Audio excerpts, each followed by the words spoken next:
So I've been losing my vision my whole life, and for a long time, I thought that was holding me back.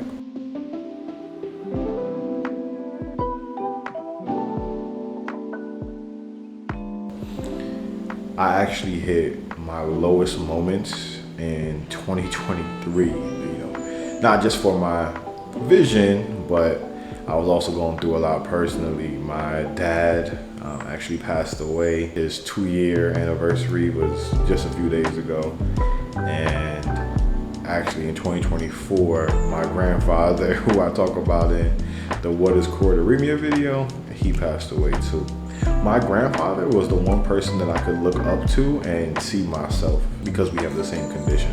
My grandfather never wanted to talk about his eyes or what he was going through. He would either shut down or get mad. On the flip side, my dad, he took me to every eye doctor, eye specialist appointment for most of my life.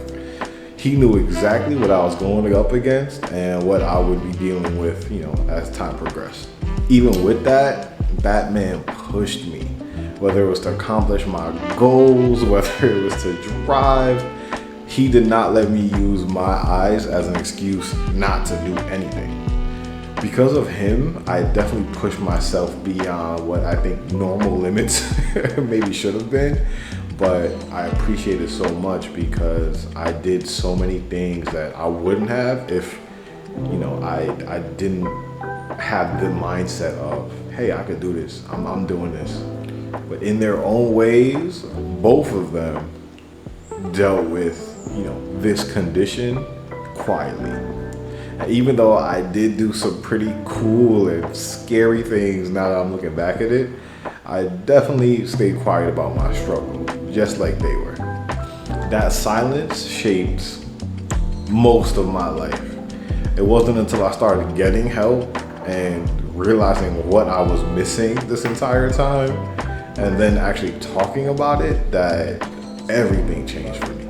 In this video, I want to share the moment everything started to make sense for me. When I stopped running from my vision loss and started walking towards something way bigger. My purpose. Growing up, I definitely had a pull to help people and be involved, but I never really found where I fit. I mean, sure, I volunteered at school things and church things, but I remember there was a summer camp for the blind pretty close to my house that I remembered every time we drove by, I wanted to be involved. And I definitely filled out an application or two that just wasn't accepted, but I always thought it would be cool to not only be around people who understood what I was going through, but just to help, because especially at the time, I'm in my teens, my tunnel vision wasn't as bad and I definitely could have been of service. So I always had that inkling. I never wanted to be a doctor. I wasn't getting into any type of vision science or anything like that. Shoot, I didn't even know how to help myself half the time. I'd come up with ideas, me and my cousin Phantom, whether it was creating a lighting company for low vision or providing housing for the visually impaired and blind. I just don't think they were aligned with what I was supposed to be doing. And for a long time, I was stuck in that place, y'all. I wanted to help, but didn't know how. And I wanted to say something, but was too scared. Fast forward to my early 30s, and I finally started learning about all the resources that are available and the people that are out there that have been such a blessing to find. This whole time, I thought it was me, my cousin, and my grandfather going through this. Turns out we were not alone, and I just did not know that.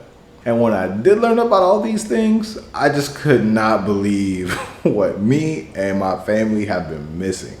Not only could life have been easier, but even just work, things that are normal day-to-day things would be so much less scary and less stressful.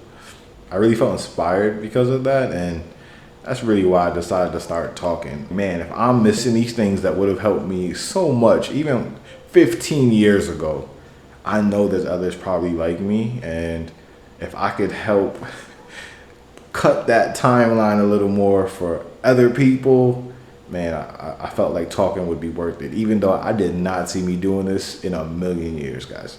The fact that there's people around the world who sent me comments and cheered me on and just appreciated, what I'm trying to do here, I can't even express how grateful I am.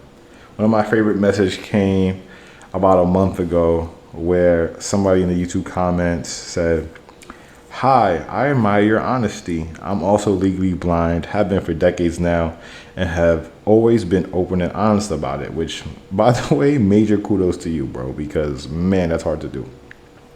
But as I am aging, it is getting worse, and I have been depressed lately. I need to be more honest. Probably need to start using a cane when I travel. I'm an artist, believe it or not, and looking to share more about my art, my process, my life. I have so many friends who say I don't even think about your vision because they think I do so well. But I have to think so hard all the time to do so well.